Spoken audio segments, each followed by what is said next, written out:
I'm standing in the rain outside Fort Campbell, watching my brother Marcus walk past me without so much as a glance. The security guard at the gate just told me I'm not on the guest list for today's ceremony, the ceremony where my brother is supposed to receive the Bronze Star for his service in Afghanistan.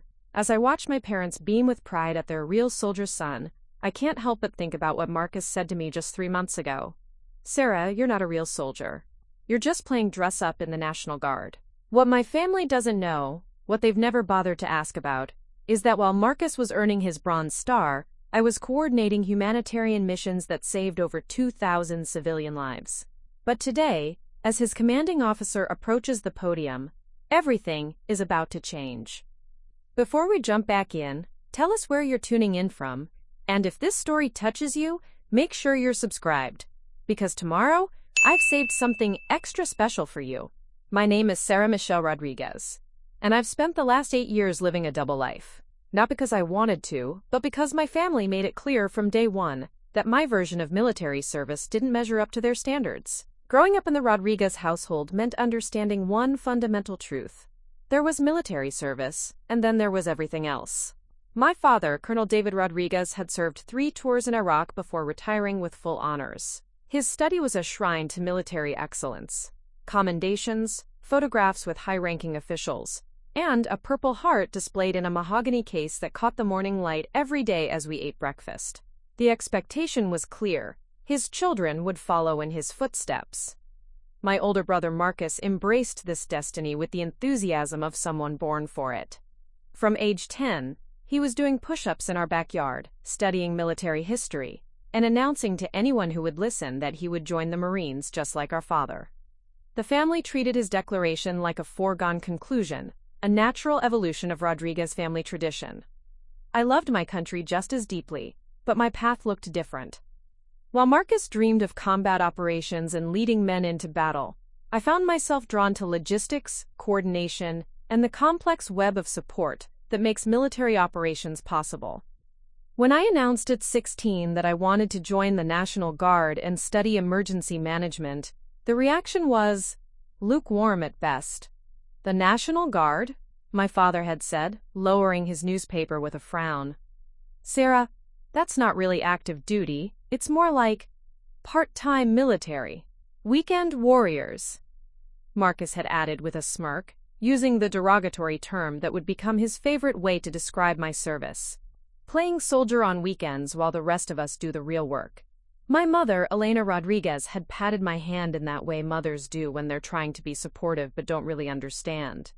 "It's nice that you want to serve, Mija, but maybe you should consider something more traditional for a young woman.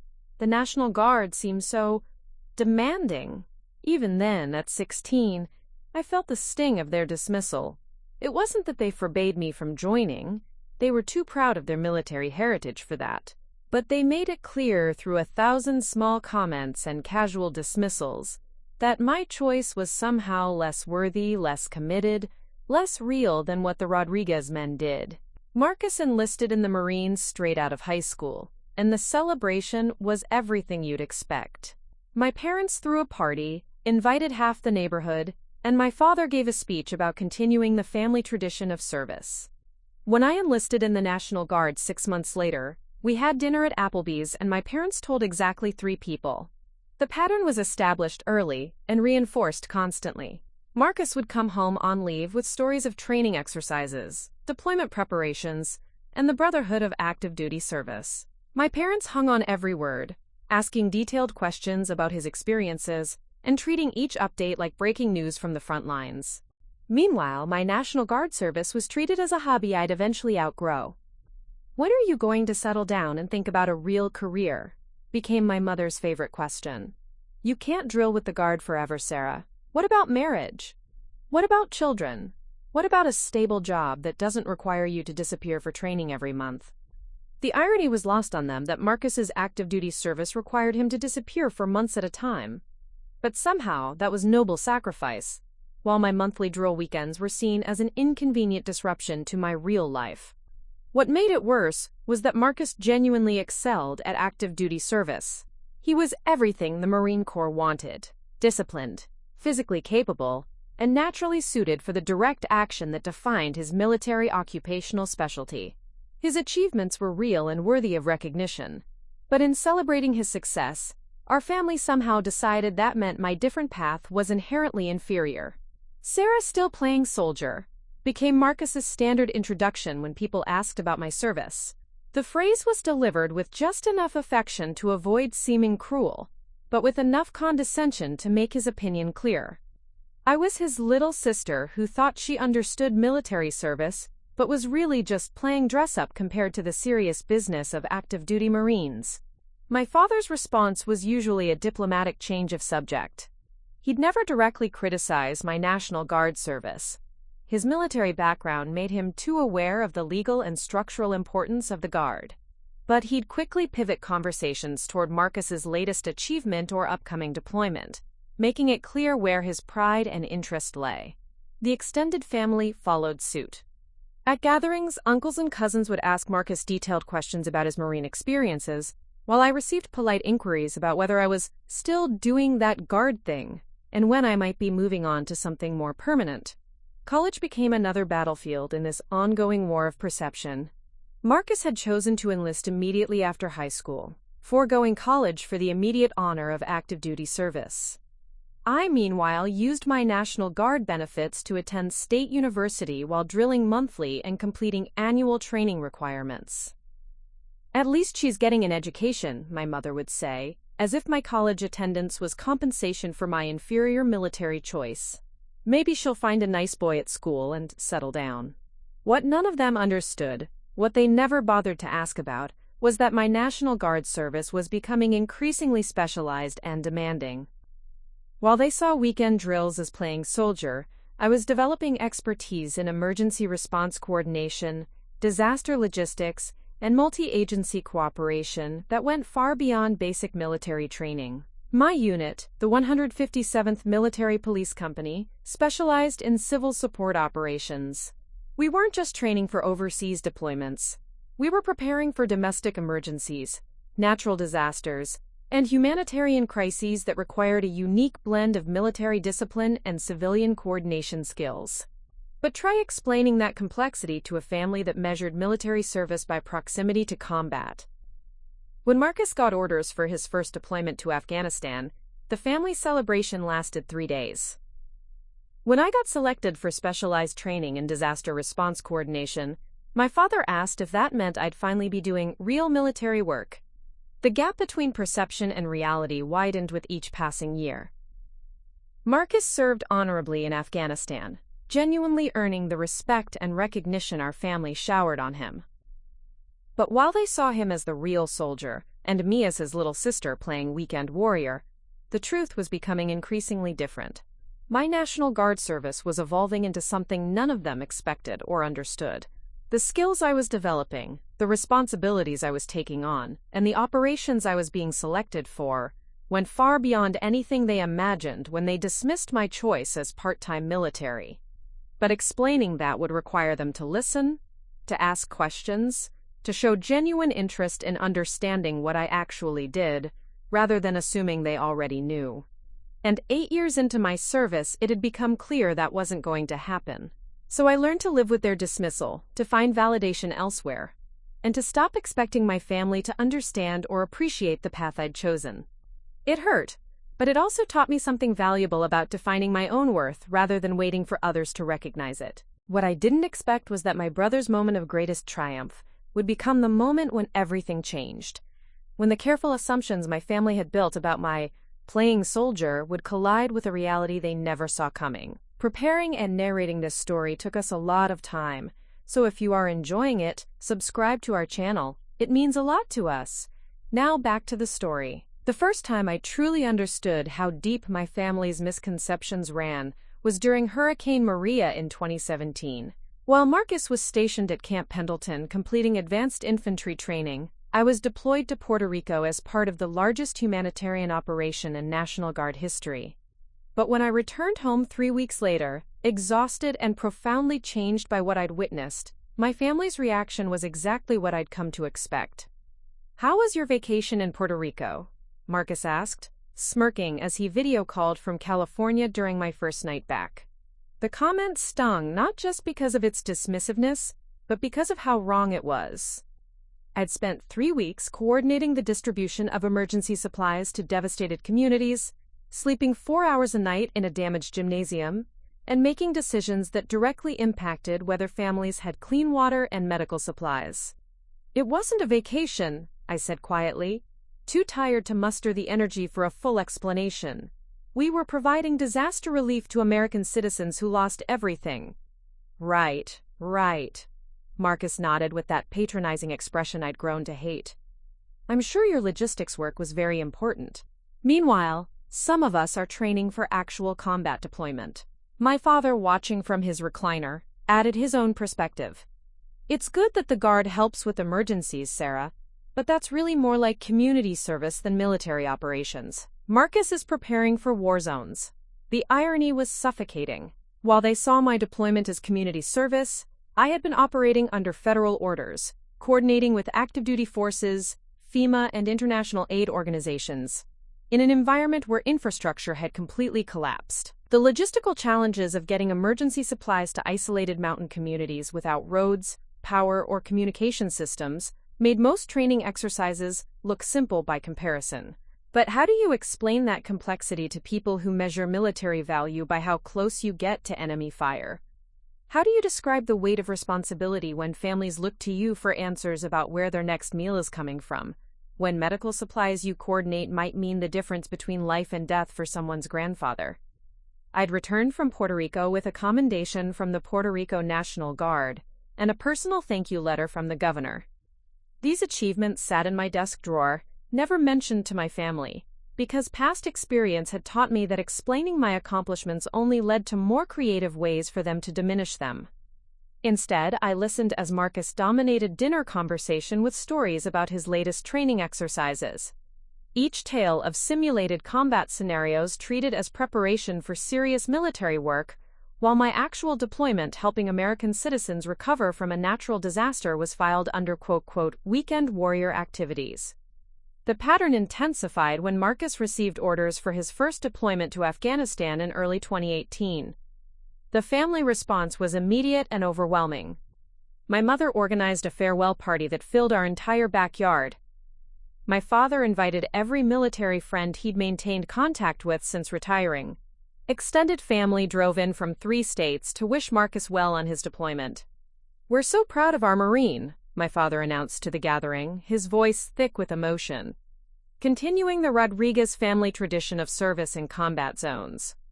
I watched from the kitchen window as Marcus accepted congratulations and words of support from dozens of people who had known him since childhood. The scene was touching and appropriate. He was deploying to a dangerous part of the world to serve his country, and he deserved recognition and support. What bothered me wasn't the celebration itself, but the underlying assumption that this was the first time anyone in our generation of Rodriguez children was doing real military work. As if my deployments, my training, my service somehow existed in a lesser category that didn't warrant similar recognition or concern. 2 weeks after Marcus left for Afghanistan, I received orders for a deployment that would dwarf anything I'd done before. The 157th Military Police Company was being activated for Operation Guardian Response, a classified mission that would take us to 3 different disaster zones over 6 months. We'd be coordinating humanitarian operations in areas where natural disasters had created security vacuums, working directly with special operations forces and civilian agencies in conditions that were often more dangerous than traditional combat zones. I told my parents I'd be traveling for extended training over the next 6 months. Not because I wanted to lie, but because explaining the actual scope of my deployment would require them to fundamentally reconsider their understanding of what National Guard service entailed. And 8 years of experience had taught me they weren't interested in that level of cognitive adjustment. More Guard stuff? My mother asked absently while reading a letter from Marcus. That's nice, dear. Just try not to let it interfere with your real career plans. My real career plans had become another source of family frustration. While Marcus's military service was seen as a noble calling requiring family support, my military service was viewed as a phase 1 needed to outgrow in favor of marriage, children, and a conventional civilian career. Sarah's 26 now. I overheard my mother telling my aunt during one of their weekly phone calls. She needs to think about settling down. All this military hobby time is preventing her from meeting a nice man and starting a family. Military hobby time. That phrase crystallized everything wrong with my family's perception.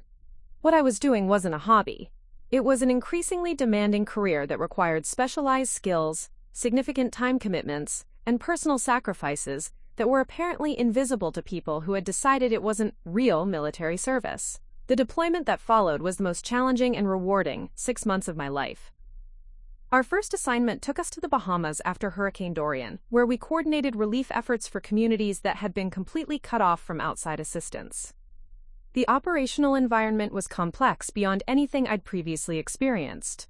Multiple international organizations, confused chains of command, desperate civilian populations, and infrastructure damage that made basic logistics nearly impossible. My role evolved rapidly, from basic coordination to strategic planning. Within 2 weeks, I was briefing senior officers from multiple branches of service on supply distribution strategies and security protocols. By month 3, I was effectively managing humanitarian operations for a population of over 50,000 displaced persons. The work was exhausting, often dangerous, and absolutely critical. We weren't just delivering supplies. We were preventing humanitarian disasters from becoming security crises, maintaining stability in situations where desperate people might otherwise turn to desperate measures. But when I called home every few weeks, the conversations followed a predictable pattern. My parents would spend the first 10 minutes updating me on Marcus's latest letter from Afghanistan, sharing details about his base, his fellow Marines, and the important work he was doing. Then they'd ask how my training was going, listen politely to my vague responses, and quickly move on to family gossip and suggestions about career changes I should consider when I got home. The disconnect became almost surreal. Marcus would send pictures of himself with fellow Marines at their well-equipped base, complete with recreational facilities and reliable communication systems. My parents would frame these photos and share them with friends as evidence of their son's service in a dangerous combat zone. Meanwhile, I was living in damaged buildings, coordinating operations in areas where basic infrastructure had collapsed, making decisions that affected thousands of people's daily survival, and working directly with elite military units that most people never even know exist. But because my service fell under the National Guard rather than active duty, and because it involved humanitarian work rather than direct combat, it was categorized as less serious, less demanding, less worthy of recognition or concern. The final month of deployment tested every skill I developed, and several I didn't know I had. Our team was redirected to assist with earthquake relief in a classified location where political instability made traditional military operations impossible. We operated under rules of engagement that required us to maintain humanitarian appearance while being prepared for security threats that could emerge without warning. I found myself coordinating with agencies whose names I couldn't mention in letters home, managing operations that required security clearances my family didn't know I had, and making decisions that would have significant impacts on regional stability. The responsibility was enormous, the stakes were real, and the skills required went far beyond anything that could be dismissed as, quote, weekend warrior activities. But when I returned home in late 2018, my family's reaction was exactly what I'd learned to expect. My mother hugged me and said she was glad my training exercises were finished. My father asked if I'd finally gotten the military bug out of my system and was ready to focus on a real career. And when Marcus called from Afghanistan that evening, the first thing he asked was whether I'd enjoyed my extended camping trip. I sat in my childhood bedroom that night, looking at commendations and certificates from my deployment that I'd never show my family, and realized that the gap between their perception and my reality had become unbridgeable through conventional means. They had decided what my National Guard service was, and no amount of explanation or achievement was going to change their minds. What I didn't know was that Marcus's own experience in Afghanistan was about to create a situation where those assumptions would finally be challenged in a way that couldn't be dismissed or ignored. Sometimes the truth emerges not because we find better ways to explain it, but because circumstances make it impossible to avoid.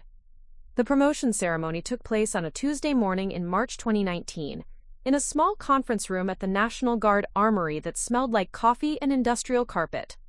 Captain Jennifer Walsh pinned the new rank insignia on my uniform, while a handful of fellow Guard members applauded politely. The whole affair lasted exactly 12 minutes. "Congratulations, Major Rodriguez," Captain Walsh said, shaking my hand with genuine warmth.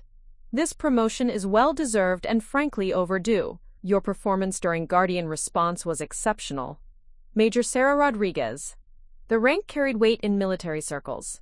Field grade officer, qualified to command at the battalion level, responsible for operations involving hundreds of personnel. In the civilian world, most people didn't understand military hierarchy well enough to appreciate what the promotion meant. But in my family, where military rank was supposed to matter more than anywhere else, the promotion might as well have happened on another planet. I drove home that evening wearing my new oak leaf insignia, rehearsing different ways to share the news. Maybe if I explained the selection process, the competitive nature of promotion boards, the requirements and responsibilities that came with field-grade rank, my family might finally understand that my weekend warrior service was more substantial than they'd assumed. My mother was cooking dinner when I arrived, humming along to a Spanish radio station while chopping vegetables for her famous enchiladas. My father sat at the kitchen table reading military news websites on his tablet, a habit he'd maintained since retirement. "How was work today, Mija?" my mother asked without looking up from her cutting board. "Actually, I have some news," I began, suddenly feeling nervous in a way that surprised me. "I got promoted today. I'm a major now." My mother's knife paused mid-chop. She turned to look at me with the expression she usually reserved for neighborhood gossip, polite interest mixed with mild confusion. "That's nice, dear," she said finally. "What does that mean exactly? More weekend drills?" My father looked up from his tablet, his expression shifting to what I recognized as his trying to be supportive but not quite understanding face. "Major, huh? That's good, Sarah. How does that work in the Guard? Is it like an honorary thing?" The question hit me like a physical blow. Honorary? As if my promotion was some kind of participation trophy, rather than the result of competitive selection, performance evaluations, and demonstrated leadership capability. "No, Dad, it's not honorary," I said, working to keep my voice steady. "It's a real promotion. Same requirements as active duty. Same responsibilities." Of course, he said quickly, sensing he'd touched a nerve. "I just meant, well, the Guard promotion system must be different from active duty, right? Probably easier to advance when you're only drilling part-time." There it was again. The assumption that everything about National Guard service was somehow easier, less competitive, less legitimate than active duty equivalents. The irony was crushing. My promotion to major had actually been more competitive than typical active duty promotions, because the Guard had fewer positions available, and I was competing against officers from multiple states. "The promotion board reviewed officers from across 3 states, I explained, knowing, even as I spoke, that the details wouldn't change their perception. Selection rate was about 20%. My mother had returned to chopping vegetables, the promotion apparently processed and filed away as another minor update in my military hobby career. My father nodded politely and went back to his tablet, where he was probably reading about real military news involving active duty forces. That evening, Marcus called from Afghanistan. The family conference call had become a weekly tradition, with my parents gathered around the speakerphone to hear updates from their deployed Marine son. I listened as he described recent training exercises, base improvements, and upcoming patrol schedules that he couldn't discuss in detail for security reasons. "Sarah got promoted today," my mother mentioned during a lull in conversation, her tone suggesting she was sharing mildly interesting but ultimately inconsequential family news. "Oh yeah?" Marcus's voice carried that familiar note of condescending interest. "What's the rank situation in the Guard? Lieutenant Colonel or something?" "Major," I corrected, speaking toward the phone. "Major! Wow, look at you, climbing the weekend warrior ladder," he said with a laugh that wasn't entirely unkind but wasn't entirely respectful either. "Pretty soon you'll be running the whole recreational military show." The phrase recreational military felt like a slap. This was my brother, someone who supposedly understood military culture and tradition, reducing my promotion to field grade officer to a recreational activity. The casual dismissal was worse than civilian ignorance, because it came from someone who should have known better. Congratulations, though, Marcus added, perhaps sensing the silence on the line. I'm sure it's a big deal in guard world. As if my military service existed in some parallel universe that occasionally intersected with real military operations, but remained fundamentally separate and lesser. My father jumped in to change the subject, asking Marcus about his upcoming mid-deployment leave and whether he'd be able to make it home for a few days. The conversation moved on to logistics, travel plans, and family excitement about seeing Marcus again. My promotion vanished from discussion as quickly as it had appeared. Later that night, I sat in my room looking at the promotion certificate and thinking about the strange parallel lives I was leading. In my National Guard world, as Marcus had called it, the promotion was significant. Captain Walsh had mentioned that I was being considered for command positions that would come available in the next year. There was talk of sending me to the Command and General Staff College, the professional military education that prepared officers for senior leadership roles. But in my family's world, I had received a minor advancement in a part-time military hobby that didn't quite qualify as real service. The contrast became even starker a few weeks later, when I attended a joint training exercise at Fort Bragg. The exercise brought together National Guard, Reserve, and active duty units to practice integrated operations. Exactly the kind of scenario that modern military doctrine emphasized as critical for future conflicts. My role in the exercise was significant. As one of the few officers with extensive humanitarian operations experience, I was selected to lead a joint task force responsible for stability operations in a simulated post-conflict environment. The scenario was complex. Civilian populations displaced by conflict, infrastructure damage, competing international aid organizations, and security threats from irregular forces. For 5 days, I commanded a task force that included active duty Marines, Army Rangers, Air Force personnel, and civilian contractors. The operations we conducted required real-time decision-making, resource allocation across multiple agencies, and coordination with simulated foreign governments and international organizations. On the final day of the exercise, Brigadier General Thomas Mitchell, the active duty commander overseeing the entire operation, specifically commended my task force's performance during the after-action review. "Major Rodriguez," he said in front of an audience of several hundred military personnel, "your innovative approach to civil-military coordination exceeded all expectations. This is exactly the kind of joint capabilities thinking we need for future operations." The commendation was professional recognition from a senior active duty general that my work met the highest military standards. Several active duty officers approached me afterward to discuss the techniques we'd used and to exchange contact information for future collaboration. But when I mentioned the exercise to my family during our next weekly call, the response was predictably underwhelming. "More training exercises?" my mother asked. "When are you going to have time for a real social life, Micha? You're almost 28. My father's response was more militarily informed but equally dismissive. "Joint exercises are good experience, Sarah. Gives you guard folks a chance to see how real military operations work." The assumption that I was observing rather than leading, learning rather than teaching, remained unshaken despite any evidence to the contrary. In their minds, I was the National Guard officer getting exposure to real military work, not the task force commander whose performance had impressed active duty leadership. Marcus's reaction was the most frustrating of all. "Sounds like you got to play with the big boys for a week," he said.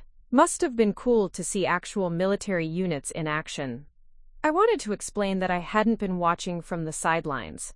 I'd been commanding a joint task force that included active duty Marines like him.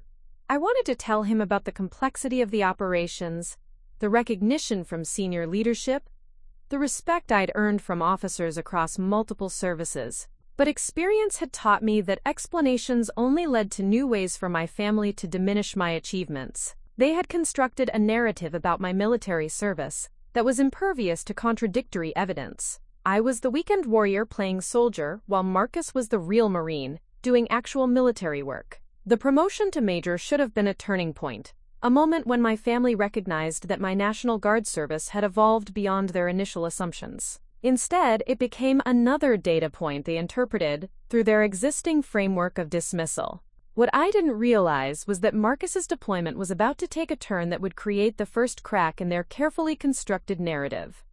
Sometimes reality intrudes on perception in ways that can't be ignored or explained away. And sometimes the truth emerges not through gradual understanding, but through sudden, unavoidable confrontation with facts that demolish everything you thought you knew. The stage was being set for exactly that kind of confrontation, though none of us saw it coming at the time. The call came at 3:17 a.m. on a Thursday in late September 2019. My secure phone, the one that rarely rang unless something significant was happening, jolted me awake with its distinctive encrypted tone. As I reached for it in the darkness, my first thought was that I was being activated for another emergency deployment. Major Rodriguez, this is Colonel Stevens from Joint Task Force Operations. The voice was crisp and urgent. We need you at MacDill Air Force Base immediately. There's been a situation involving a National Guard unit in Afghanistan, and your expertise in humanitarian crisis management is required for an emerging operation. I was fully awake now, my mind racing through possibilities. Yes, sir. What's the nature of the situation? Details are classified until you arrive, but I can tell you this involves a complex humanitarian crisis with significant political implications. Your experience with Operation Guardian Response makes you uniquely qualified for what we're facing. How quickly can you be airborne? 6 hours, sir. I responded automatically, already calculating travel time and what I'd need to pack for an undefined deployment. Make it 4. A military transport leaves Tampa at 0800 PAC for extended deployment to a challenging environment. The line went dead, leaving me staring at my phone in the pre-dawn darkness. In 8 years of National Guard service, I'd never received a call quite like this one. The urgency, the classification level, the specific request for my humanitarian crisis expertise. Something major was happening. As I packed my gear in the darkness, my mind worked through the possibilities. A National Guard unit in crisis in Afghanistan meant American lives were potentially at stake. The fact that they were calling for humanitarian specialists suggested the situation involved civilians, possibly a large-scale disaster or security incident affecting non-combatants. I left a message for my supervisor at my civilian job, citing a family emergency that would require extended leave. It wasn't technically true, but my National Guard deployments often couldn't be explained in detail to civilian employers. Then I drove through the empty pre-dawn streets toward MacDill, my mind focused on whatever crisis awaited. The flight to Ramstein Air Base in Germany was on a military transport loaded with personnel and equipment heading to various Middle Eastern deployments.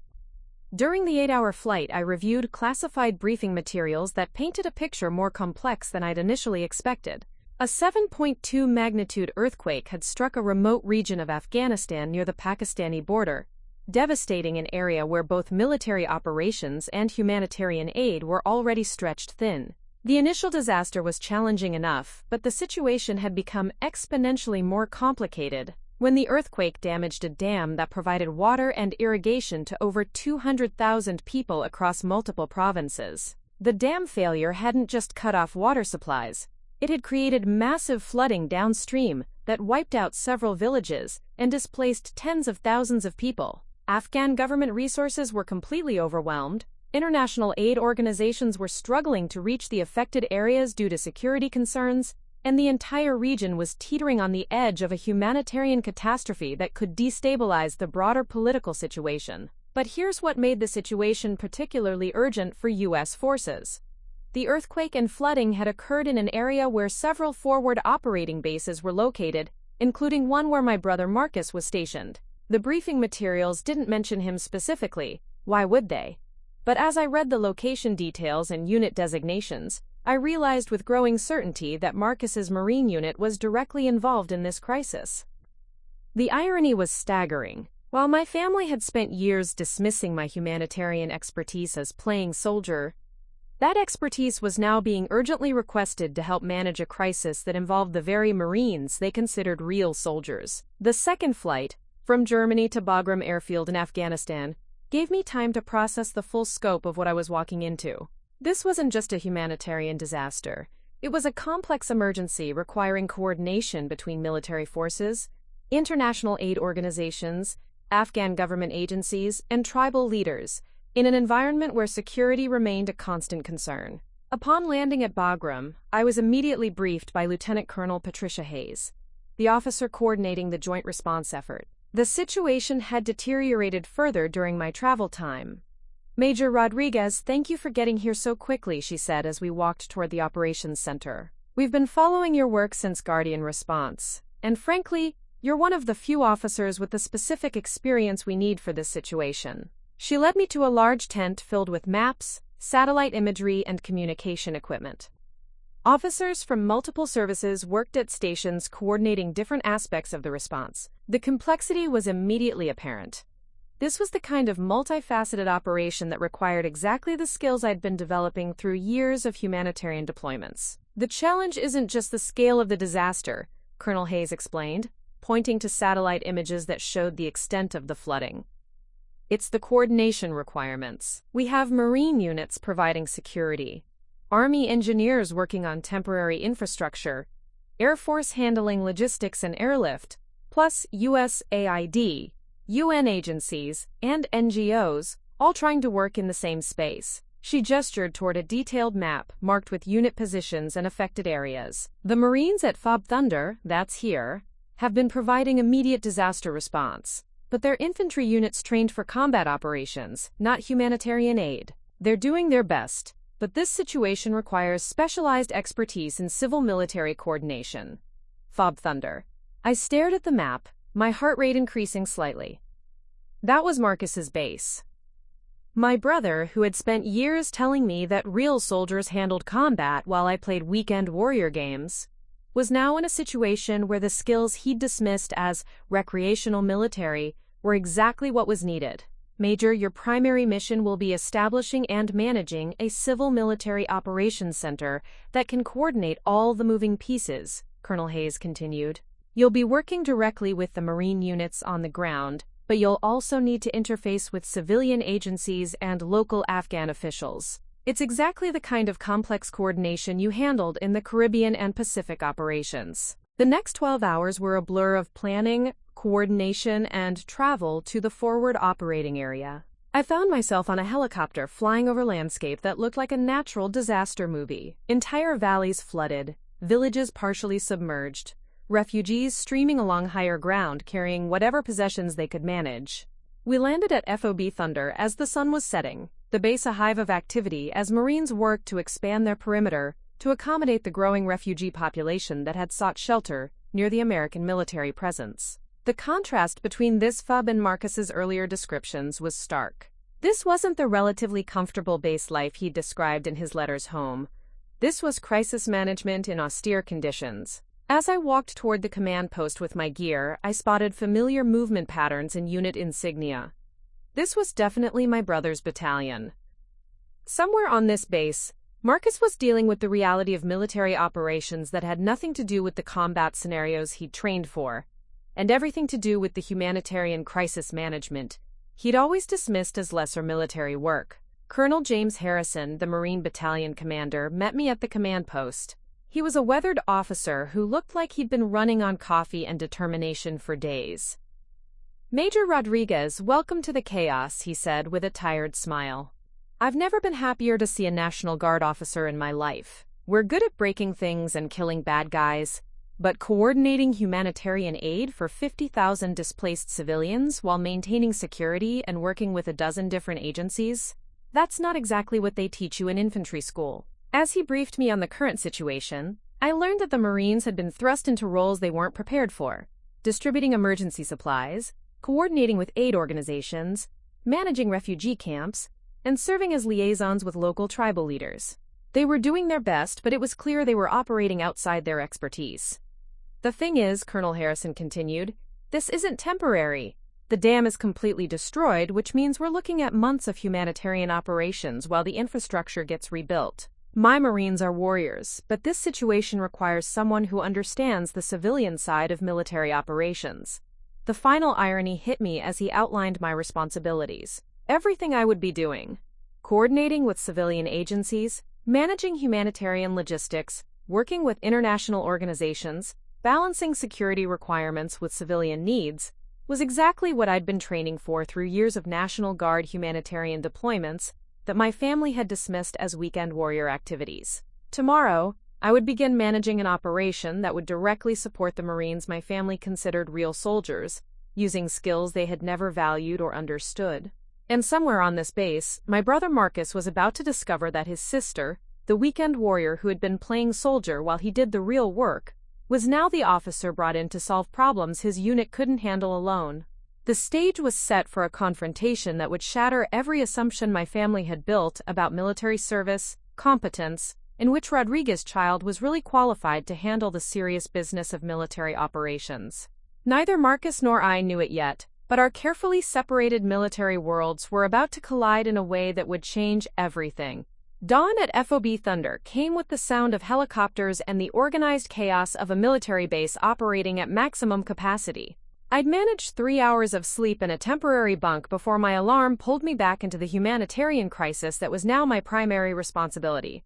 As I walked toward the newly established Civil Military Operations Center, carrying my first cup of coffee in 18 hours, I had no idea that my brother was about to get the shock of his military career.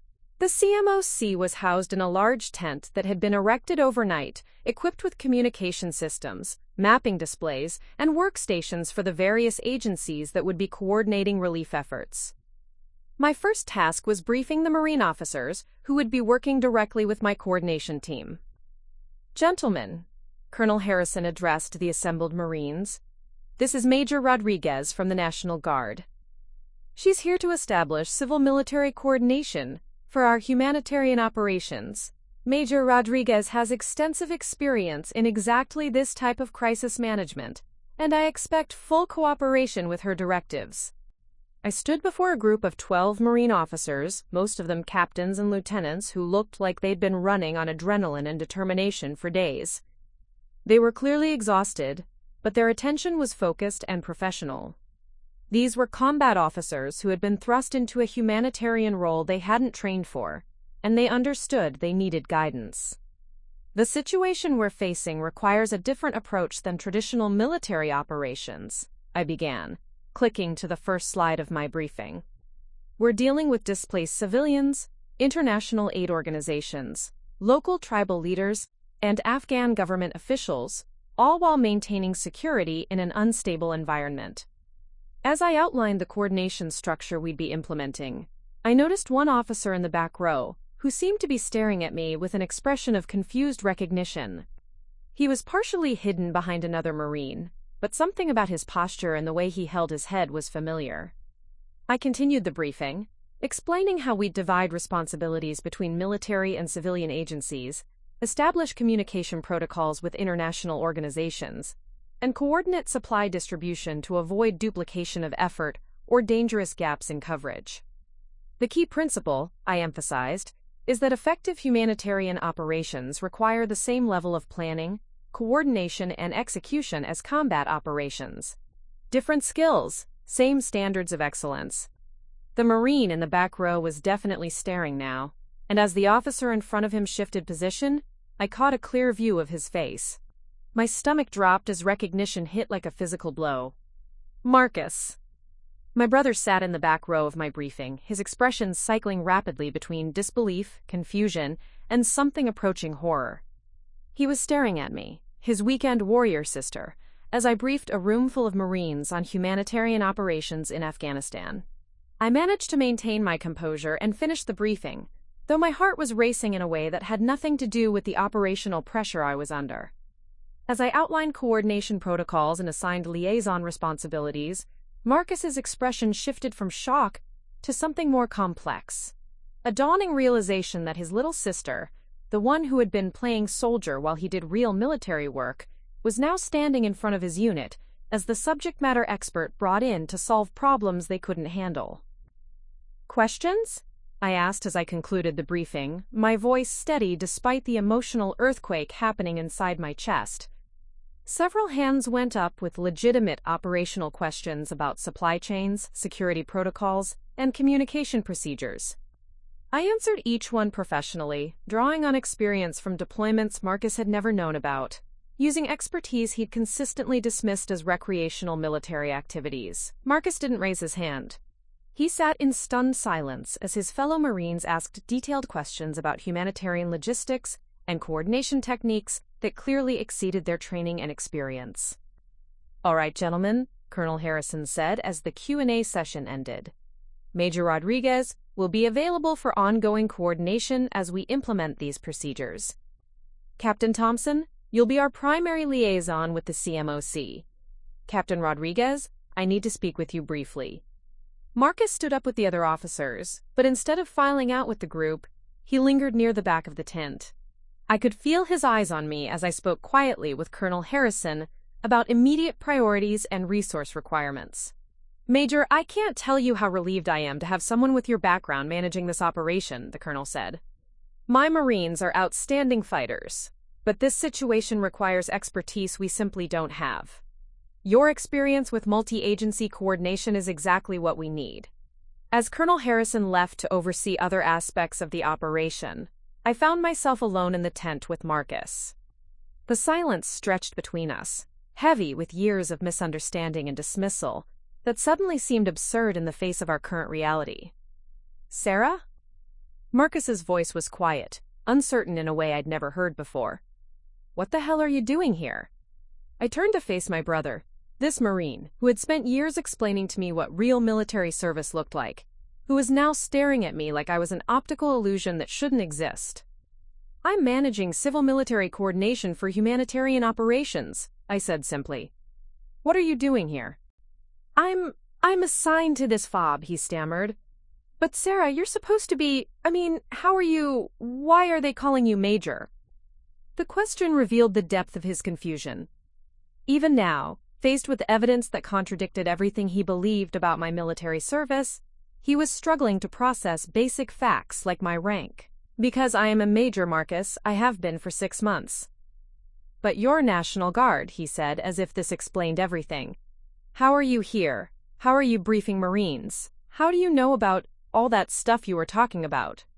I looked at my brother, this confident Marine who had never doubted his place in the military hierarchy, and saw genuine confusion. He wasn't being dismissive or condescending. He was trying to reconcile his understanding of my weekend warrior service with the reality of finding me in Afghanistan as a subject matter expert briefing his unit. "Marcus, I've been deployed 6 times in the last 3 years, I said gently. "Hurricane relief, earthquake response, humanitarian crises in 3 different countries. The National Guard specializes in exactly this type of operation." 6 times? His voice cracked slightly. "But we never, Mom and Dad don't know. They don't know because every time I tried to explain what I actually do, you all made it clear that my service wasn't as important as yours," I said, trying to keep hurt out of my voice. "It was easier to let you believe what you wanted than to constantly defend the value of my work." Marcus sat down heavily on one of the folding chairs, staring at his hands. "But you said you did analysis, reports, desk work." "I said I couldn't discuss the details because they were classified," I corrected. "You all assumed that meant desk work." The tent fell silent, except for the distant sounds of helicopters and military vehicles outside. Marcus was processing information that fundamentally challenged his understanding of military service, family dynamics, and his own sister's capabilities. "The colonel said you have experience with multi-agency coordination," he said finally. "What does that mean exactly?" For the first time in years, Marcus was asking a genuine question about my military service. Not making assumptions, not dismissing what I did, but actually asking to understand. "It means I've coordinated relief operations involving military units, FEMA, international aid organizations, foreign governments, and civilian contractors," I explained. "Usually in disaster zones where normal infrastructure has collapsed and you're dealing with displaced populations, security threats, and limited resources." "Like this situation?" Marcus said slowly. "Exactly like this situation. That's why they brought me here." He looked up at me with an expression I couldn't quite read. "They specifically requested you? By name?" "My experience with complex humanitarian operations makes me qualified for this type of crisis," I said. "The skills I've developed through National Guard deployments are exactly what's needed when military units have to coordinate with civilian agencies. Marcus was quiet for a long moment, absorbing the implications. So when I was telling you about real military work while you were pushing papers, I was managing operations that saved thousands of lives, I finished quietly. But I couldn't tell you that because of classification levels. And because you'd already decided my service wasn't worth taking seriously. The weight of years of dismissal and misunderstanding hung between us. Marcus was beginning to understand that his weekend warrior's sister, the one who had been playing soldier while he did the real work, was now the expert his unit needed to successfully complete their mission. Sarah, he started, then stopped, apparently unable to find words for what he was feeling. Major Rodriguez? A young Marine lieutenant appeared at the tent entrance. Colonel Harrison needs to see you immediately. We've got incoming refugees and the coordination situation is getting complicated. I'll be right there, I responded, then turned back to Marcus. We'll have to continue this conversation later. I have work to do. As I gathered my materials and headed toward the tent exit, Marcus called after me. Sarah, Major Rodriguez, what you're doing here. It's important, isn't it? I paused at the tent entrance and looked back at my brother, this Marine, who was finally beginning to understand that military service came in many forms. It's the most important work I've ever done, I said simply, then stepped out into the controlled chaos of Fob Thunder to begin coordinating the humanitarian operation that would test every skill I'd developed through years of service my family had never valued or understood. The next 72 hours at FOB Thunder became the most intense operational period of my military career, and for Marcus they became a masterclass in everything he'd misunderstood about his sister's service. The humanitarian crisis was evolving by the hour, and every decision I made was being watched not just by senior military leadership, but by my brother, who was witnessing firsthand the reality of what I'd been doing during all those deployments he'd dismissed as extended camping trips. The immediate challenge was coordinating the arrival of over 15,000 additional refugees who had been displaced by secondary flooding downstream from the collapsed dam. The original FOB perimeter was designed for maybe 200 Marines and support personnel, not for managing a temporary city of displaced civilians who needed everything from medical care to clean water to basic security. Major Rodriguez, Colonel Harrison found me at 0600 on my second day, looking even more exhausted than when I'd arrived. We've got 3 UN agencies, 4 NGOs, and 2 USAID teams all trying to set up operations in the same space. Plus, the Afghan provincial governor is flying in this afternoon with his own ideas about how this should be managed. I need you to make sense of this before we have a coordination disaster on top of our humanitarian disaster. This was exactly the type of complex multi-agency situation I'd managed during previous deployments. But the scale was larger, and the political implications more sensitive than anything I'd handled before.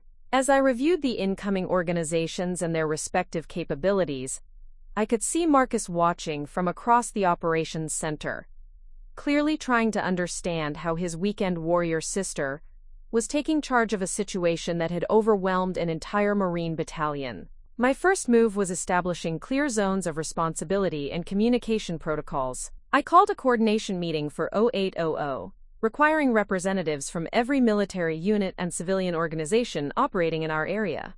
Ladies and gentlemen, I addressed the assembled group of Marine officers, UN officials, NGO directors, and USAID coordinators. We have 15,000 displaced persons who need immediate assistance and more arriving hourly. Success requires coordinated effort. Failure means people die. I outlined a coordination structure that divided responsibilities based on organizational capabilities rather than traditional hierarchies. The Marines would handle security and logistics. UN agencies would manage refugee registration and family reunification. NGOs would focus on medical care and emergency supplies. USAID would coordinate with Afghan government officials and handle longer-term planning. The key principle, I emphasized, is unity of effort without unity of command. Each organization maintains its operational independence while coordinating through this joint operations center. Captain Jennifer Walsh from the UN High Commissioner for Refugees raised her hand. Major, this coordination structure is more sophisticated than what we typically see in military-led operations. What's your background in humanitarian coordination? Before I could answer, I noticed Marcus leaning forward, clearly interested in my response. This was probably the first time he'd heard anyone ask about my professional qualifications, rather than making assumptions about National Guard capabilities. I've coordinated similar operations in the Caribbean, Pacific, and Central America, I replied. Multi-agency humanitarian response in post-disaster environments with security considerations.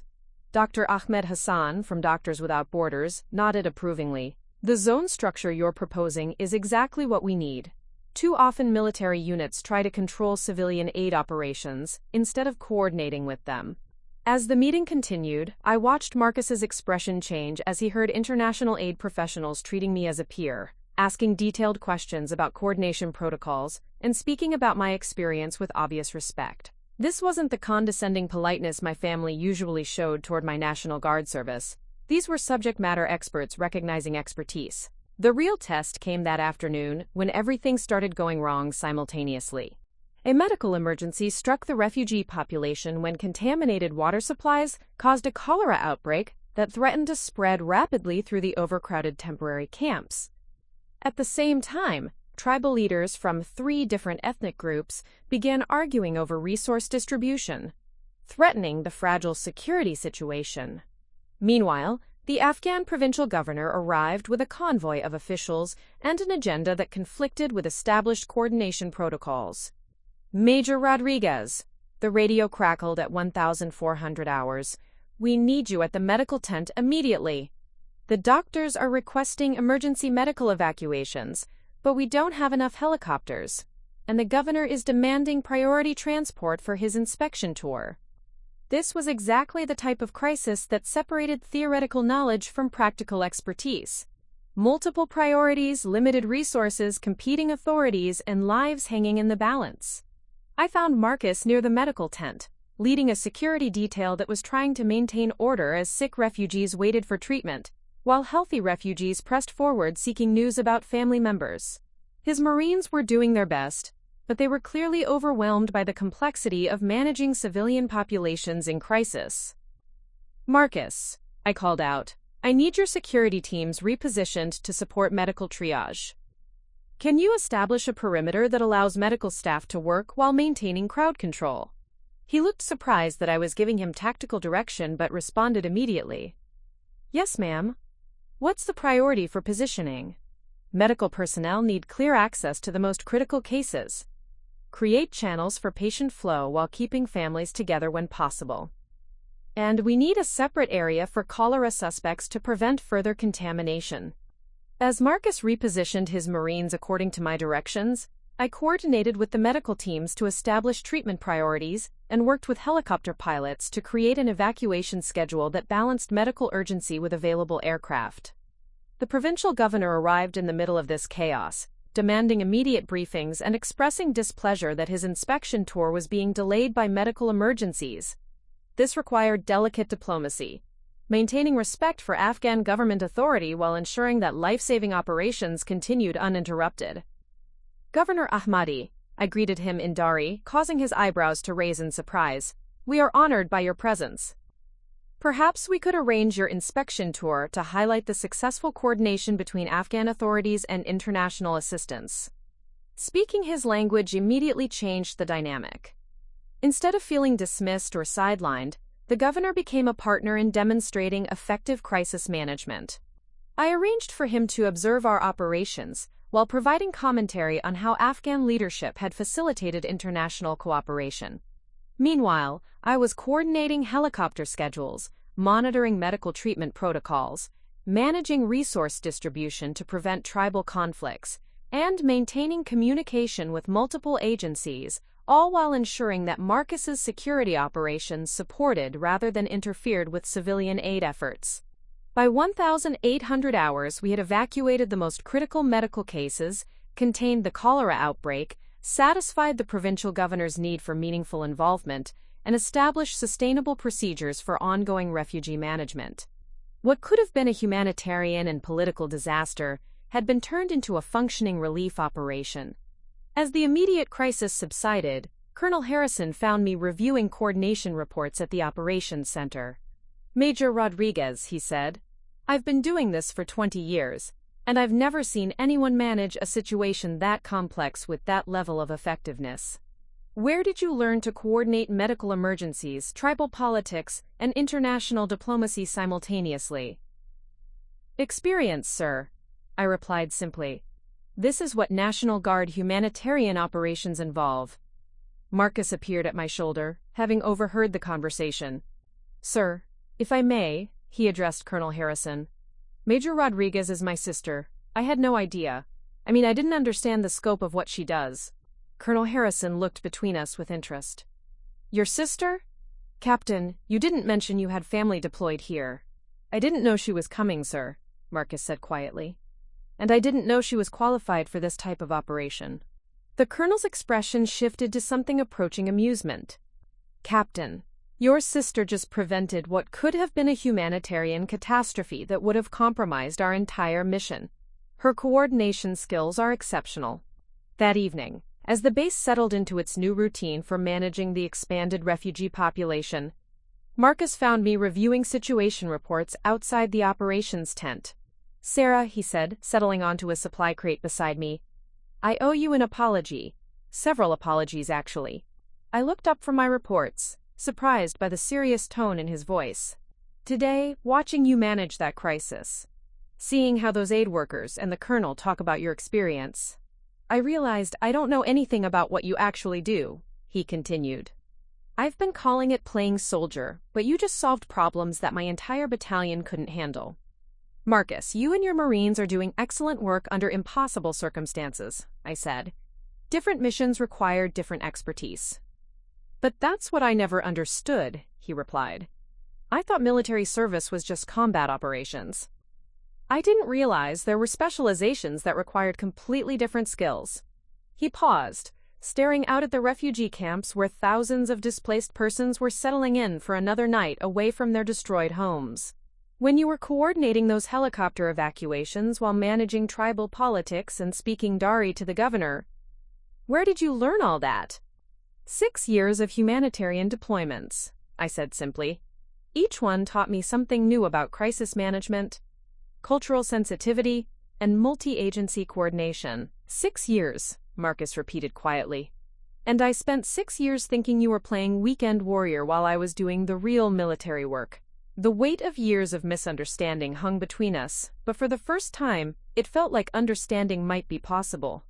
The breakthrough came on day 5 of the operation, when a situation developed that would force both Marcus and our family back home to confront the complete truth about my military service. It started with an encrypted communication from Central Command that arrived during my morning briefing with Colonel Harrison. Major Rodriguez, the colonel said, holding a classified message folder. I've just received orders that are going to change the scope of your mission here. CENTCOM is so impressed with your coordination of this humanitarian operation that they're recommending you for immediate recognition. More importantly, they want to expand your role. He opened the folder and handed me a set of orders that made my stomach tighten with both pride and apprehension. You're being assigned as the Theater Humanitarian Operations Coordinator for the entire Afghan region. It's a newly created position, reporting directly to the theater commander. Congratulations, you've just been given authority over humanitarian operations across multiple countries. I stared at the orders, trying to process their implications. This wasn't just recognition for good work. This was a strategic-level appointment that would make me responsible for coordinating humanitarian operations across Central and Southwest Asia. The position came with additional authority, expanded security clearances, and responsibilities that would affect operations involving thousands of military personnel and millions of civilian beneficiaries. Sir, this is significant, I managed to say. Major, in my 23 years of service, I've never seen anyone demonstrate the level of expertise you've shown here, Colonel Harrison replied. The way you've integrated military capabilities with civilian agencies, managed complex political situations, and maintained operational effectiveness under extreme pressure. It's textbook perfect execution of civil-military operations doctrine. He paused, looking directly at me. There's something else. The theater commander wants to personally recognize your work here. There's going to be a formal ceremony when he visits next week. Your family will be invited to attend. My heart skipped a beat. My family, sir? Standard protocol for significant recognition. They'll fly your immediate family here for the ceremony. Colonel Harrison's expression shifted to something approaching concern. I assume they're aware of your work and qualifications? The question hung in the air like an unexploded ordnance. How could I explain to my commanding officer that my family had no idea about my actual military accomplishments? That they believed I was a weekend warrior playing soldier while their son did the real military work? It's complicated, sir, I said finally. I see. Colonel Harrison's military bearing couldn't quite hide his confusion. Well, they're about to get a comprehensive education. The theater commander specifically mentioned that your innovative approach to humanitarian coordination represents a new model for civil-military operations. After Colonel Harrison dismissed me to prepare for the expanded responsibilities, I walked through the refugee camps we'd organized, trying to process what was about to happen. In 1 week, my parents and possibly other family members would fly to Afghanistan to watch me receive recognition from the highest military authority in the region for work they'd never understood or valued. Marcus found me near the medical tent, where I was reviewing patient evacuation statistics with the UN medical coordinator. Sarah, can we talk? He asked, his expression serious in a way I'd rarely seen. I finished my conversation with the medical coordinator and followed Marcus to a quiet area behind the communications trailer. I just heard from Captain Thompson about some kind of ceremony next week, Marcus said. Something about family being invited? Word travels fast, I replied, not sure how much I should share about the theater commander's visit. Sarah, what exactly is happening here? Ever since you arrived, I've been watching officers treat you like you're somebody important. And now there's talk about family flying in for some kind of recognition ceremony? I looked at my brother, this Marine, who was finally asking the right questions but might not be ready for the answers. Marcus, remember when you asked me what my National Guard service actually involved? Yeah, and you said it was classified. Well, some of it just got declassified. I took a deep breath. The position I'm being assigned to coordinate humanitarian operations for the entire Central Asian theater. It's a strategic-level appointment. Marcus stared at me like I'd just announced I was secretly a space alien. Strategic level? Sarah, what does that mean exactly? It means I'll be coordinating humanitarian operations involving multiple countries, dozens of military units, and hundreds of civilian organizations. I'll be reporting directly to the theater commander and working with agency heads at the cabinet level. The color drained from Marcus's face. Cabinet level? You mean like talking to people in Washington? Among others, yes. Marcus sat down heavily on a nearby crate, running his hands through his hair in a gesture I recognized from childhood moments when he was overwhelmed. Jesus, Sarah. When you said you couldn't discuss your work because it was classified, you meant seriously classified, didn't you? Yes. And when Mom and Dad were asking when you'd get a real military job? I was already in a real military job. Several of them, actually. Marcus was quiet for a long moment, staring at the ground between his boots. When he looked up, his expression had changed completely. Sarah, I need to know something, and I need you to be completely honest with me. Okay. All those times I talked down to you about your National Guard service, all those comments about weekend warriors and playing soldier, did I sound like a complete idiot to you? The question was asked with such genuine remorse that it caught me off guard. This wasn't defensive posturing or wounded pride. It was authentic recognition of how wrong he'd been. You sounded like someone who didn't understand what I did, I said gently. But Marcus, I couldn't explain it to you. Classification protocols meant I couldn't share details about my actual responsibilities. But you could have corrected me when I said you weren't doing real military work. Would you have believed me? Or would you have found new ways to dismiss what I was telling you? Marcus considered this honestly. Probably the second one, he admitted. I had my mind made up about what National Guard service was. That's why I stopped trying to explain. It was easier to let you believe what you wanted than to constantly defend myself. Easier for who? Marcus asked pointedly. The question stung because it was fair. Easier for me. I found validation elsewhere from people who understood what I was doing. I stopped needing family approval. But you still wanted it, Marcus said quietly. Yes, I still wanted it. We sat in silence for several minutes, watching helicopters bring in supplies and transport evacuated refugees to medical facilities. The organized efficiency of the operation around us represented the kind of coordination that had become second nature to me but remained mysterious to most people, including my own family. "Sarah, there's something I need to tell you about the family," Marcus said finally. "Something I haven't mentioned because I thought it would hurt your feelings." "What do you mean?" "Dad's been worried about you. Not about your military service. He still doesn't understand that. But about your personal life. He thinks your guard commitment is preventing you from having a normal relationship, getting married, having kids." I felt a familiar flash of irritation. "My personal life is fine, Marcus." "I know that now. But Dad doesn't. And Mom's been telling people that you're going through a phase, that you'll eventually settle down and leave the military for something more appropriate." "More appropriate for what?" "For a woman," Marcus said quietly. "She doesn't say it directly, but that's what she means." The revelation stung, though it wasn't entirely surprising. My mother's comments about biological clocks and finding a nice man had always carried undertones of disapproval about my military career. "There's more," Marcus continued. "They've been proud of me in ways that probably weren't fair to you. Every promotion, every deployment, every recognition I've received has been treated like a family achievement. But they've never celebrated your accomplishments because they don't understand what you're accomplishing." "I know, Marcus. I've been living with that reality for 8 years. But next week, when they come here for this ceremony, they're going to find out everything, aren't they?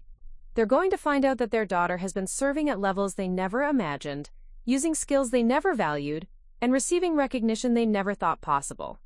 Marcus nodded slowly.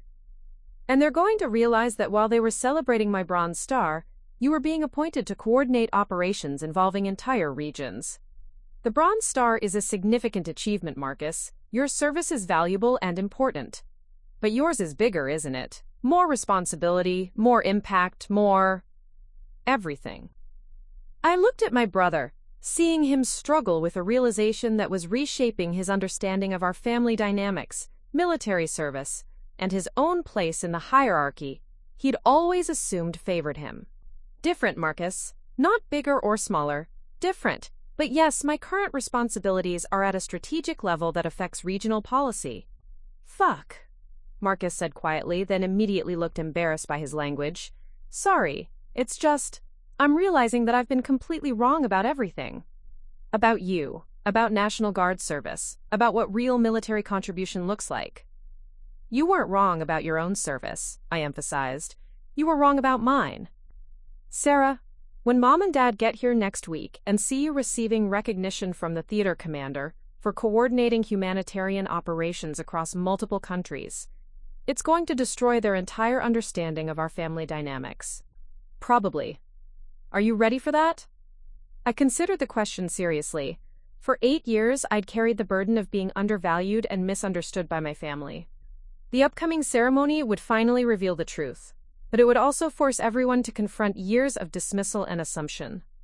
"I think I am," I said finally. "The question is, are they ready for it?"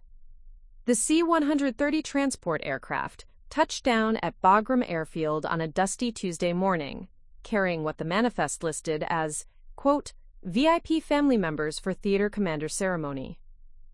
I stood on the tarmac in my dress uniform, watching my parents emerge from the aircraft into the controlled chaos of Afghanistan's largest airbase, their expressions cycling between wonder, confusion, and growing awareness that they were entering a world they didn't understand. My father, Colonel David Rodriguez, retired, stepped off the aircraft first, his military bearing automatic even in civilian clothes. He surveyed the base with the experienced eye of someone who understood military operations, but I could see uncertainty in his posture as he tried to process why he'd been flown halfway around the world for what he believed was a minor recognition ceremony for his National Guard daughter. My mother followed, clutching her purse with the white-knuckled grip of someone who had never imagined she'd find herself in a combat zone. Elena Rodriguez had spent 30 years as a military wife, but always on the safe side of deployments, managing the home front while her husband served overseas. Being in Afghanistan, even briefly, was clearly overwhelming. "Sarah!" my mother called out as she spotted me, relief evident in her voice. "Mija, what is this place? They told us we were coming to see you receive some kind of award, but this looks like a war zone," my father finished, his voice carrying a mixture of concern and professional assessment. "Sarah, what exactly is going on here?" The military liaison who escorted us was very vague about details. Marcus appeared at my shoulder, having requested permission to meet our parents at the airfield. The dynamic between us had shifted dramatically over the past week. Where once he'd treated me like his little sister playing military games, he now showed a deference that bordered on awe. "Mom, Dad," Marcus said, embracing them both. "I'm glad you made it safely." "Marcus, thank God," my mother said, holding on to her son like he might disappear. "This place is so intense. And they keep calling Sarah Major like she's some kind of important officer." The comment hung in the air, revealing how little preparation my parents had received for what they were about to experience. Someone had arranged their travel and told them they were attending a ceremony, but no one had explained that their daughter was about to be recognized for strategic-level military accomplishments. "Mom," Marcus said carefully, "there are some things about Sarah's service that you and Dad don't know. Things she couldn't tell us because they were classified." My father's expression sharpened. "Classified how? Sarah works in analysis and reports. What classification level requires international travel for family members?" Before anyone could answer, a black SUV pulled up with a small convoy of vehicles, flying flags that indicated senior military leadership. Lieutenant General Patricia Hayes, the theater commander, stepped out accompanied by her aide and security detail. "Major Rodriguez," General Hayes approached with her hand extended. "I wanted to personally greet your family before tomorrow's ceremony." I snapped to attention. "General Hayes, may I present my parents, Colonel David Rodriguez, retired, and Mrs. Elena Rodriguez, and my brother, Captain Marcus Rodriguez." General Hayes turned to my parents with the practiced diplomacy of senior military leadership. "Colonel, Mrs. Rodriguez, it's an honor to meet you. Your daughter has been instrumental in developing new protocols for humanitarian operations that are being adopted throughout our command structure." My father straightened, automatically responding to the presence of a 3-star general, but confusion was evident in his expression. "General, I'm honored to meet you as well. I have to admit, we're not entirely clear on why we've been brought here." "Colonel, your daughter has been selected as the new Theater Humanitarian Operations Coordinator, a position that makes her responsible for coordinating relief operations across 7 countries, General Hayes explained. Her innovative approach to civil-military cooperation has prevented what could have been a humanitarian catastrophe here, and established protocols that will save thousands of lives in future operations. The silence that followed was profound. My parents stared at General Hayes like she was speaking a foreign language, trying to process information that contradicted everything they believed about my military service. 7 countries? My mother asked weakly. "Theater-level coordination," my father repeated, his voice carrying the tone of someone who understood military hierarchy well enough to know that theater-level appointments were strategic positions held by senior officers. Marcus stepped forward, his expression serious. "Mom, Dad, Sarah has been managing humanitarian operations at levels we never understood.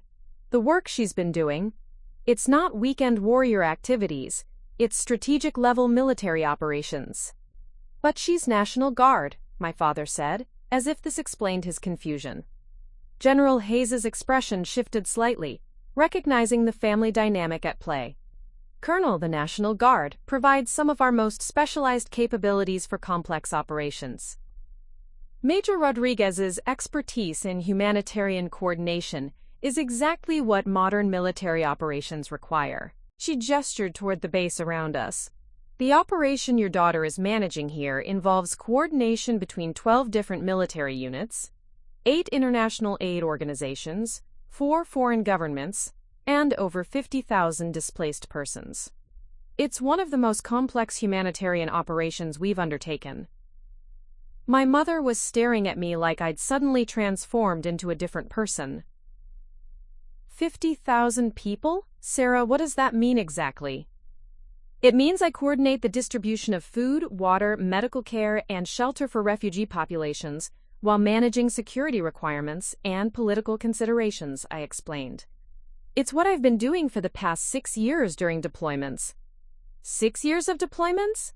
My father's voice was strained. Sarah, you told us you were doing training exercises. I told you I couldn't discuss the details because they were classified, I corrected gently. You assumed that meant training exercises. General Hayes was watching this family revelation with professional interest, clearly recognizing that my parents were learning about my military service for the first time. Colonel, Mrs. Rodriguez, she said diplomatically, perhaps you'd like to tour the operations center where your daughter works? It might help you understand the scope of her responsibilities. 20 minutes later, my parents stood in the Civil Military Operations Center I'd established, watching as dozens of military and civilian personnel coordinated relief efforts across multiple time zones. Communication boards showed operations in Afghanistan, Pakistan, and 3 other countries. Status displays tracked everything from helicopter schedules to medical supply inventories to political meetings with foreign government officials. Major Rodriguez, a UN coordinator, approached with a status report. The Pakistan border crossing has been cleared for the next convoy, and the tribal leaders have agreed to the new distribution protocols. Excellent, I replied, reviewing the report. What's the status on medical evacuations from the northern sector? 16 evacuations completed this morning, with 3 more pending weather clearance. As the coordinator left to continue his work, I turned to find my parents staring at me with expressions I'd never seen before. Sarah, my mother said quietly, all these people, they're taking orders from you. They're coordinating through me, I corrected.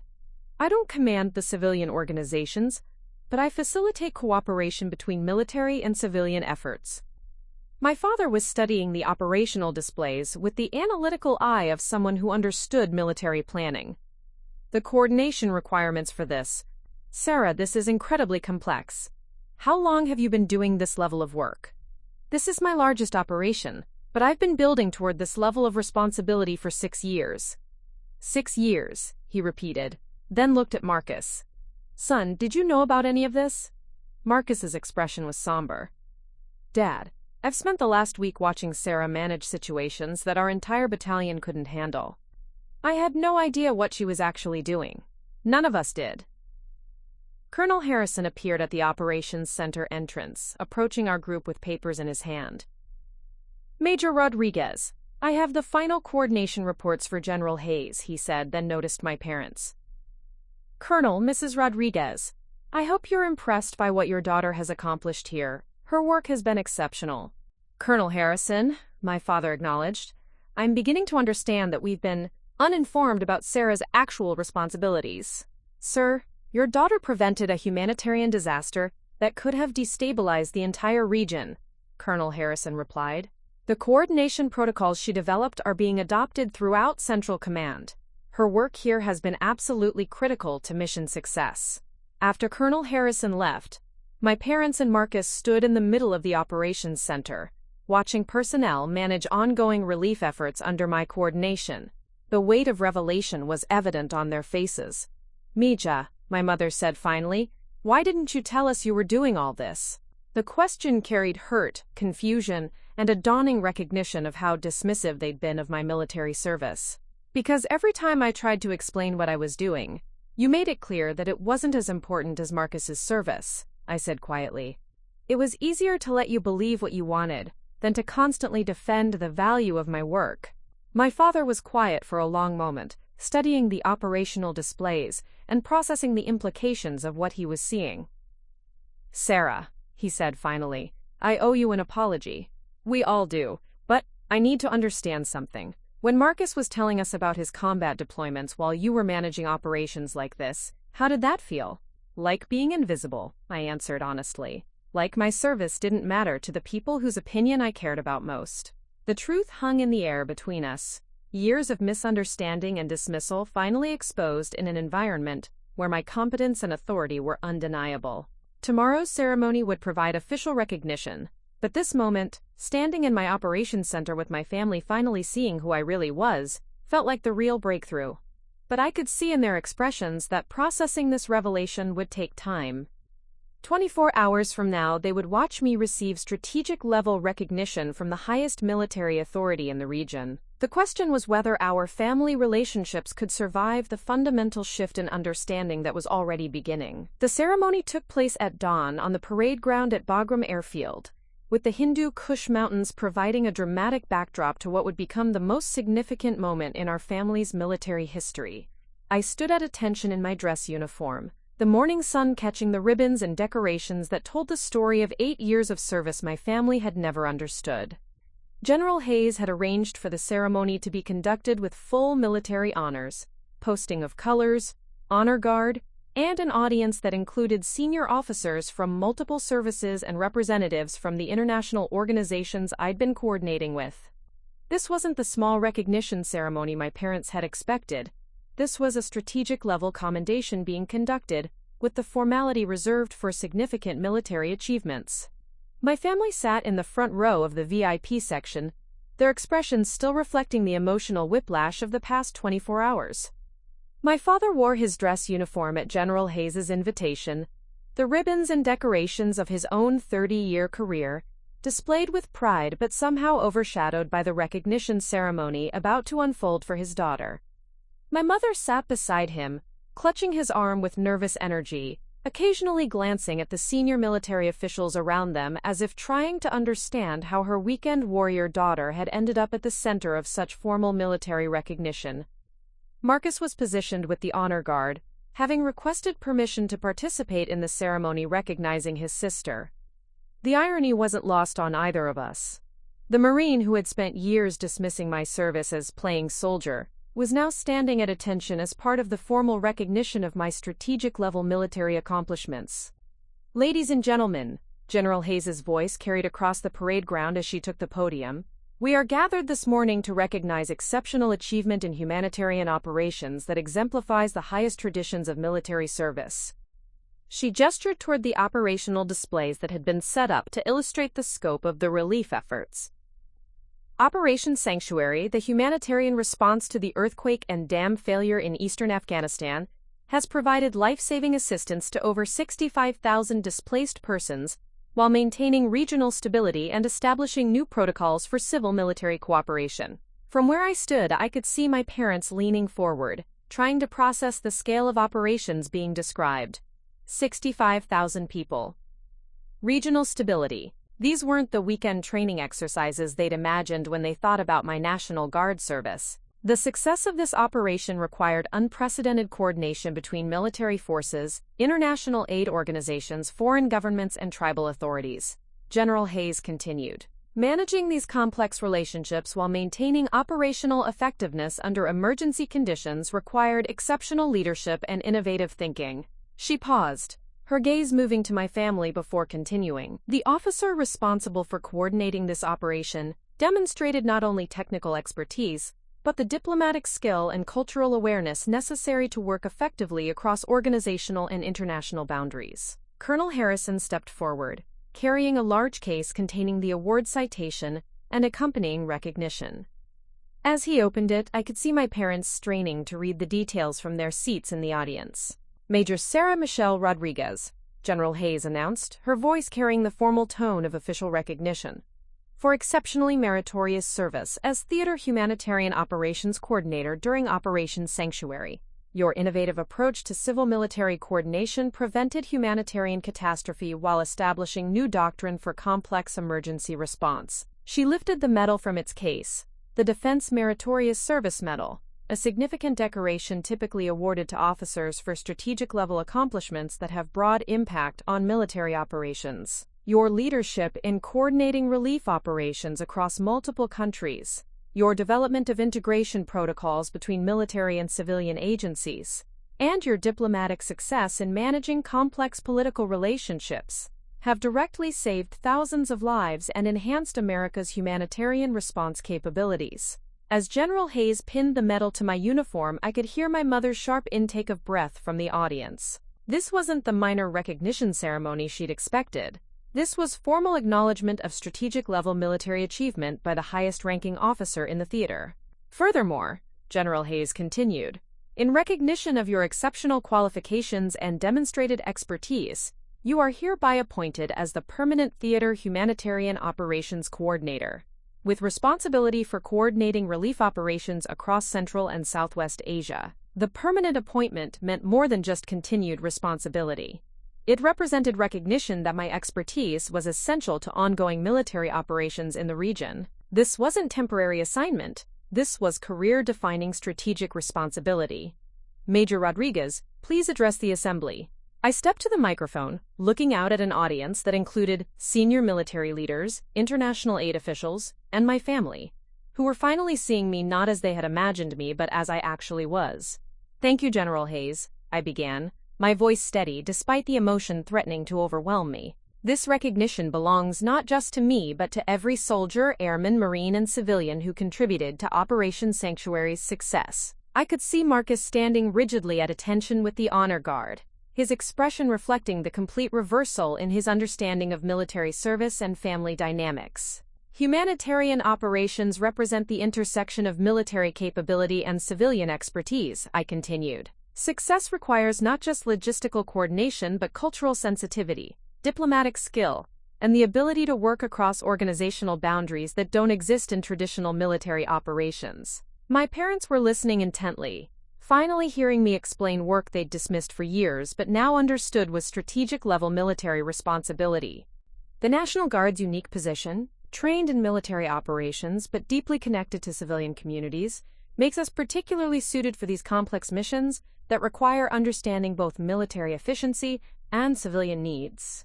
I paused, making eye contact with my family.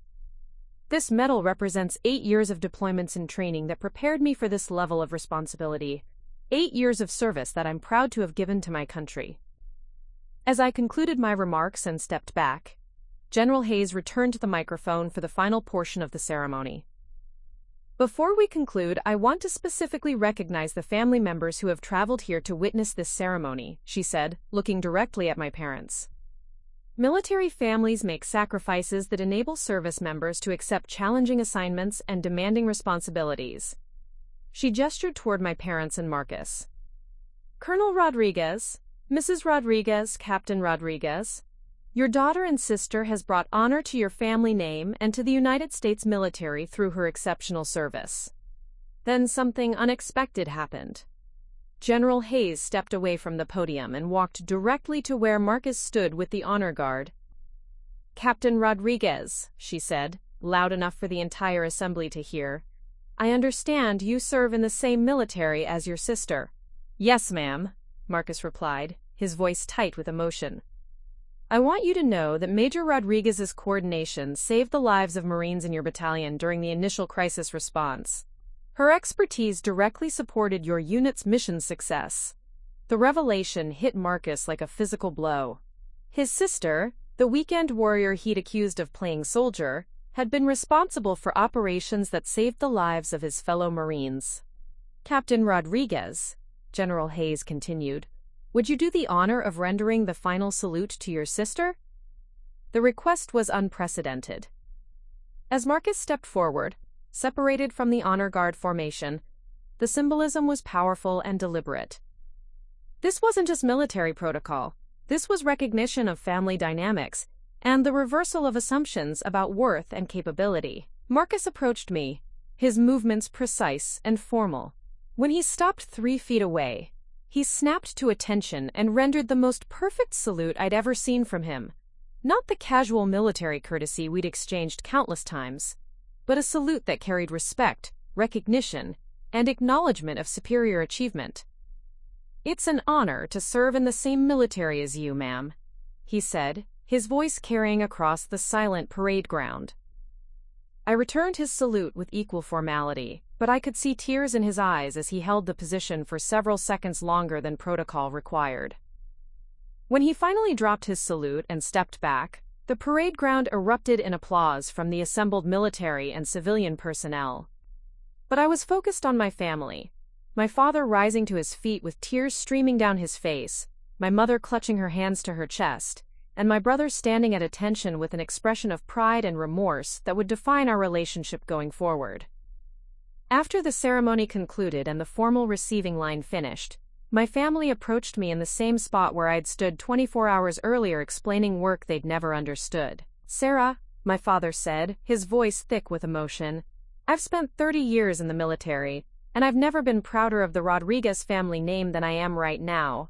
My mother embraced me, crying openly, "Mija, forgive us. We didn't know, we didn't understand." "There's nothing to forgive, Mom," I said, meaning it. "You couldn't have known what I wasn't allowed to tell you." Marcus was the last to approach, still struggling with the complete reversal in his understanding of our respective military contributions. "Sarah," he said quietly, "when I saluted you up there, that wasn't just ceremony. That was recognition of everything you've accomplished that I was too blind to see." He paused, looking directly at me. "You were never playing soldier. You were being a soldier at levels I didn't even know existed." "We're both soldiers, Marcus," I replied. "Different missions, same commitment." "But your mission saved my Marines," he said, referring to General Hayes's revelation. "While I was thinking your work didn't matter, you were literally keeping my fellow Marines alive." The weight of that realization would stay with him, but it also represented the foundation for rebuilding our relationship on truth rather than assumption. As we walked across the parade ground together, my family finally understanding who I was and what I'd accomplished, I felt a completeness I'd never experienced before. For 8 years, I'd carried the burden of being invisible to the people whose recognition I'd wanted most. That burden was finally lifted, replaced by something I'd stopped expecting: genuine pride from my family for the soldier I'd actually become. 6 months later, when I returned to the United States for my next assignment, there would be a party to rival Marcus's original send-off. My promotion to lieutenant colonel would be celebrated with the same enthusiasm my family had once reserved only for the real military achievements of the Rodriguez men. But the real victory had already been won on that parade ground in Afghanistan, when my brother saluted me not as his little sister playing weekend warrior, but as a fellow soldier whose service he finally understood and respected. The truth had taken 8 years to emerge, but once revealed, it changed everything. Up next, you've got 2 more standout stories right on your screen. If this one hits the mark, you won't want to pass these up. Just click and check them out. And don't forget to like, subscribe, and turn on the notification bell so you don't miss any upload from us.